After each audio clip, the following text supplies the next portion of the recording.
제54장 쓸데없는 묘기에 관하여 해설 시작하도록 하겠습니다. 자, 쓸데없는 묘기란 무엇일까요? 몽테뉴는 사람들의 칭찬을 받을 요량으로 부려보는 경박하고 쓰잘데없는 교묘한 짓거리라고 이제 규정을 하고 있습니다. 에세 말미에 보면은 이제 이 자신의 글을 가리켜서 중간지대에서나 겨우 명맥을 유지할 것이다 라고 평가를 하고 있습니다. 그러면서 자기가 쓰는 에세 역시도 이제 쓸데없는 묘기에 해당한다 라면서 자신의 이제 기분을 드러내고 있죠.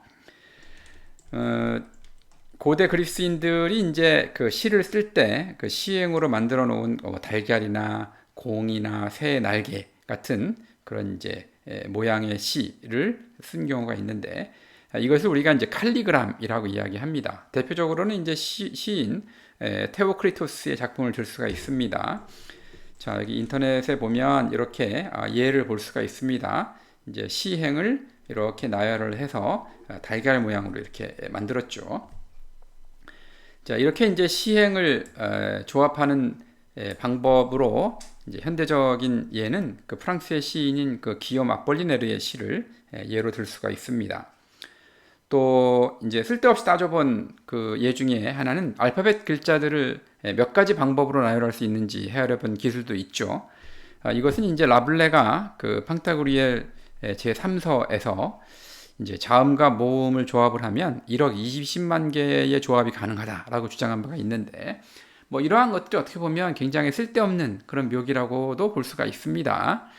하지만 이제 이 모든 묘기도 좁쌀을 던져서 바늘구멍을 통과하게 하는 기술에는 못 미칠 것으로 생각이 됩니다. 만약에 정말로 좁쌀을 던져서 바늘구멍을 통과하는 기술을 보여주는 사람이 있다면 대단한 묘기라고 생각할 수가 있겠죠. 자, 몽테뉴는 이렇게 그 선하지도 유용하지도 않는데 드물고 새롭다는 이유로 대단하게 여기는 인간의 판단력, 요것만 이야기하려고 하는 것이 아니고 양극단에서 서로 통하는 쌍을 찾아내는 내기를 한바탕 벌인 결과를 보여주면서 뭔가 좀 인간이 처해 있는 그런 어중간한 상태에 대해서 나름대로 이제 자신이 생각하는 바를 전달하려고 하는 겁니다. 예를 이제 몇 가지 제시하고 있는데, 첫 번째는 이제 호칭의 문제죠. 호칭에서 이제 프랑스의 호칭 중에서 이제 시르나 담과 같은 그러한 호칭이 있었는데, 그 당시에 이 최상위 계층과 하층 계급에서만 일하는 호칭을 쓰고 중간층에는 이제 허용하지 않는 사례가 있다. 이것도 이제 하나의 예고. 또 데모크리토스 같은 경우에는 이제 인간이 신과 동물의 중간에 있어서 이 감각 능력이 떨어진다라고 주장한 바가 있고, 또 로마에서는 장례식과 명절날에 같은 옷을 입는 그러한 풍습이 있었고, 또 극도의 공포와 용기가 뒤를 보게 한다라는 것도 이 극단 쌍에 들어간다고 할 수가 있습니다. 이 나바르의 12번째 왕인 산초는 떠는 자라는 이제 별명이 붙었는데, 요거는 조금 추가적인 확인이 필요합니다. 우선 이제 몽테뉴가 그 나바르의 왕국의 12번째 왕을 산초로 적었는데, 이거는 이제 오류죠.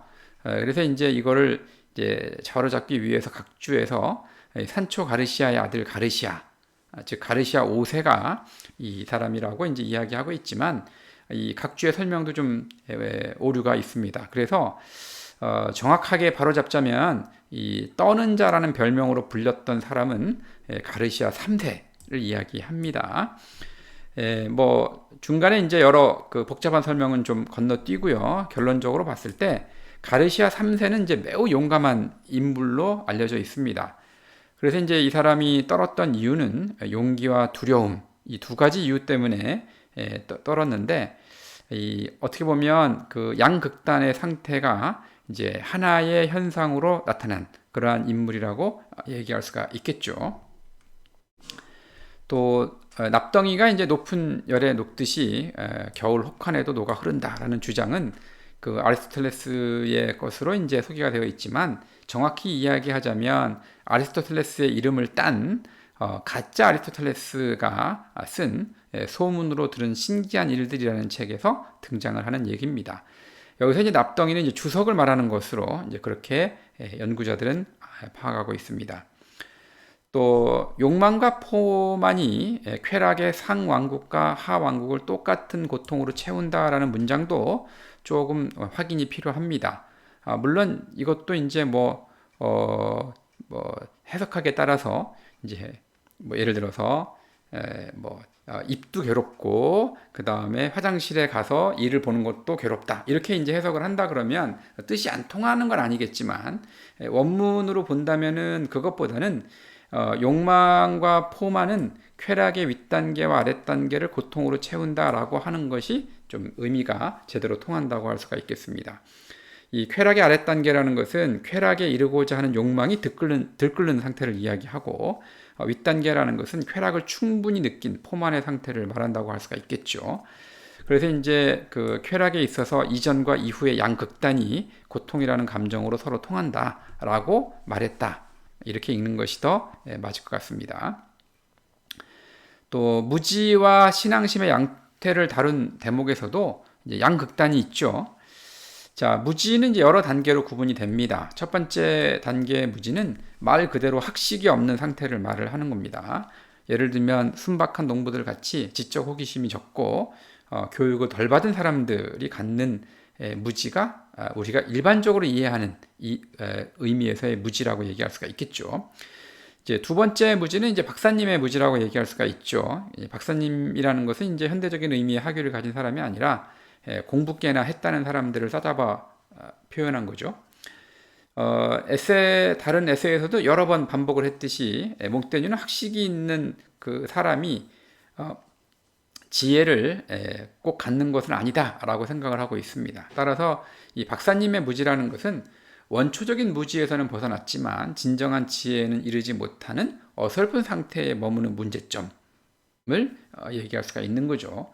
뭐 예를 들면 우리말 속담에도 익은 벼가 고개를 숙인다는 것처럼 정말로 학식이 높고 정말로 어떤 그 학문의 세계에 깊이 들어갔거나 그걸 통해서 삶의 지혜에 들어간 사람들은 늘 겸손하고 뭔가 좀 끊임없이 공부하는 그러한 자세를 취하는데 어설프게 배운 사람들이 마치 세상에 있는 모든 걸 다 아는 듯이 중간에 설치고 다니면서 세상을 어지럽히는 경우가 있죠.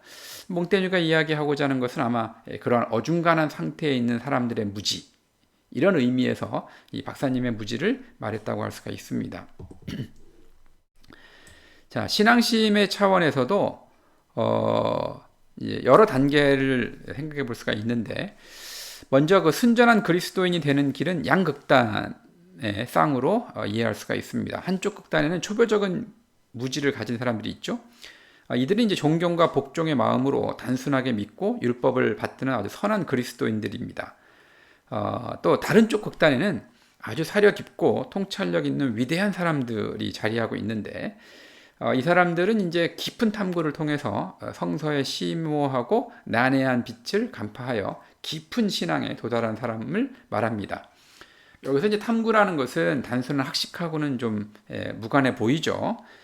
왜냐하면 이제 이러한 현자들은 두 번째 곧 학식의 무지를 발판으로 삼긴 하지만 세 번째 단계에 이르는 아주 몇몇 사람들이 있는데, 그런 사람들 별로 없다는 의미에서 몇몇 사람들이죠.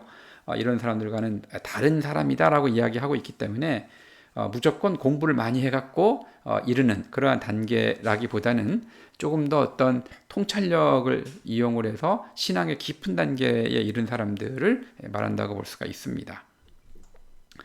자, 그런가 하면 이제 신앙의 차원에서 어중간한 사람들도 있죠. 정신력도 능력도 어중간한 계층이 있습니다.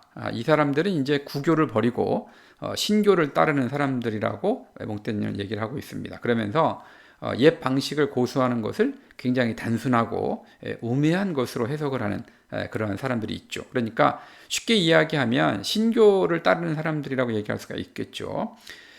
자, 그런가 하면 지난날 자기가 저지른 과오에 대한 의혹을 털어내어 우리들에게 자기들에 대한 확신을 심어주려고 극단적인 상태에 빠진 광신적인 사람들도 있습니다. 쉽게 이야기하면 신교에 몸을 담궜다가 다시 구교로 돌아왔는데 자신이 한때 신교에 가담했다는 것을 지우기 위해서 극단적으로 신교를 믿는 사람들을 박해하거나 아니면 그 사람들을 처벌하려고 하는 사람들, 이런 사람들이 바로 이런 광신적인 사람들, 자기의 과오를 이제 뭐랄까요, 좀 감추기 위해서 오히려 더 아주 심하게 상대를 갖다 괴롭히는 이러한 사람들이라고 이야기할 수가 있는 거죠. 이러한 사람들은 사실은 심신의 표현이 아니라 자신의 신앙적인 선명성을 드러내면서 나름대로 사회적인 그 지위를 유지하려고 하는 이러한 사람들이라고 얘기할 수가 있는 겁니다. 몽테뉴 입장에서는 구교와 신교 가운데서 신교를 따르는 사람도 어리석다라고 본인은 생각을 했지만, 특히 그것보다 한때 신교에 갔다는 것을 감추기 위해서 더욱더 신교를 박해하는 광신자들, 이런 사람들이 더 세상을 어지럽힌다라고 생각한다라고 볼 수 있습니다. 그러면 이제 올곧은 인간상은 어떻게 되는가 하면 이제 양극단이죠. 순박한 농민들이 되든지 아니면 강력하고 명징한 천품을, 즉 유용한 지식을 타고난 그 아주 재능의 소유자들, 이런 사람들이 바로 올곧은 인간상이라고 얘기할 수가 있습니다. 그러니까 아주 순박해지든지 아니면 아주 타고난 그 재능이 뛰어나든지 해야지 인간은 좀 올곧은 상태로 생활하는 것 같다, 이렇게 이제 말을 하는 거죠. 그렇게 본다면 중간에 있는 중간치, 중자는 굉장히 위험하고 무능하고 무례합니다. 이것이 이제 몽테뉴가 말하고 싶은 핵심이죠. 여기서 이제 중자라는 표현은 이제 크기의 차원에서 가운데를 의미하는데, 원단어인 메티스라는 말은 크기보다는 질적인 차원에서 두 가지 혈통이나 형질이 섞여 있는 잡종의 동식물들을 말합니다. 그렇기 때문에 번역은 비록 중자라고 하긴 했지만 이것이 꼭 크기의 의미라기보다는 질적인 차원에서의 그러한 중간치를 말한다라는 것도 조금 음미해 볼 필요가 있다, 이렇게 얘기할 수가 있습니다. 또 한편으로 이제 두 안장 사이에 궁둥이를 걸치고 있는 자들이라는 번역은 조금 재고의 여지가 있다고 보입니다. 이제 여기서 안장으로 번역을 한 셀이라는 말은 현대 프랑스어에서는 이제 안장을 뜻하지만 옛 말에서는 등받이가 없는 나무 의자, 우리가 이제 스툴이라고 이야기하는 것을 말합니다. 그래서 이제 관련해 갖고 옛 프랑스 속담 중에서 두 의자에 걸쳐 앉았다가 엉덩이가 땅에 떨어진다라는 속담이 있는데, 이 몽테뉴가 말하고 싶었던 것은 아마 이 속담과 관련된 그런 표현이라고 보여집니다. 그래서 이제 이걸 고려했을 때 이 문장은 두 의자 사이에 궁둥이를 걸치고 있어서 결국 땅에 떨어지는 자라고 표현을 해야지 좀 앞뒤 맥락이 좀 잘 맞는다라고 볼 수 있습니다. 즉 몽테뉴는 이제 중간에 어중간한 상태에서 세상을 어지럽게 하느니 거기서 물러나와서 순박한 생활 태도로 살아가는 편이 더 옳다라고 주장을 한 거죠. 자, 그래서 이제 시를 써도 양극단 중 하나를 선택을 해서 자연스러운 어떤 민중시의 소박함과 우아함을 추구하든지 아니면 아주 기교가 완벽한 최고의 아름다움을 갖추던가, 이렇게 할 필요가 있다라고 주장을 하는데, 사실 원래 이러한 주장은 이 호라티우스의 그 시학에 등장하는 이야기죠. 그래서 이제 우리가 법률가나 변호사 같은 사람들은 좀 법령해도 아주 뛰어나지 않더라도 나름대로 이제 뭐랄까요, 좀 세상을 살아가는데 자기의 역할을 다할 수 있지만, 이 법용한 시인이라는 것은 인간도 신도 서점도 용납하지 않는다라고 이제 호라티우스가 가르친 바가 있는데, 이제 이것처럼 어중간하게 자기 실력을 뽐내면서 적당히 명성을 추구하려면 차라리 그렇게 하지 않는 것이 낫겠다라는 것이 몽테뉴의 생각이라고 이야기할 수 있습니다. 자, 그러면 몽테뉴는 자기 자신을 어떻게 생각을 할까요? 몽테뉴는 자신을 중간지대에서 헤매는 자라고 규정을 했습니다. 어떻게 보면 몽테뉴 자신이 자기를 바라볼 때 어떻게 보면 농민들이 가지고 있는 순박함을 갖고 있는 것도 아닌 것 같고, 그렇다고 해서 아주 현자라고 불릴 수 있을 만큼의 뛰어난 통찰력이나 아니면 덕을 갖춘 인간도 아닌 것 같다. 자기 자신에 대해서 어느 정도 중간에 있는 어중간한 존재가 아닐까라고 스스로를 말합니다. 사실은 이게 꼭 뭐 몽테뉴만이 아니고 우리 모두가 다 그런 중간에 있는 어중간한 상태의 존재들이라고 이야기할 수가 있겠죠. 이렇게 본다면 몽테뉴의 이 글은 중간에 있는 자들에 대해서 비난하고 비판을 하려고 하는 것보다도 어떤 뭐 동류의 인간들에게 따뜻한 이해와 수용을 촉구하면서 이렇게 중간에 있는 이 우리들로서 지나치게 세상 일에 대해서 남을 크게 비판하거나 아니면 정말로 어떤 인생에 크게 중요하지 않은 문제를 가지고 다른 사람에게 너무나 야박하고 생명을 뺏겠다고 달려들고 하는 이러한 그런 그 폭력의 그 이런 상태, 이런 것들에서 우리가 벗어날 필요가 있지 않겠는가라고 본인 나름대로 그렇게 이제 시대를 바라보면서 생각을 했다라고 이야기할 수가 있습니다. 그런 면에서 본다면 아주 기묘한 연대감이 느껴지는 그러한 종교리라고 할 수가 있겠죠. 자, 그래서 이제 쓸데없는 묘기에 관하여라는 이 제목 자체는 어떤 뭐랄까요, 인간이 처해 있는 짐승도 아니고 신도 아닌 중간에 어중간한 존재로서의 인간의 특징을 살펴보기 위한 하나의 소재로 나왔다고 할 수가 있겠습니다.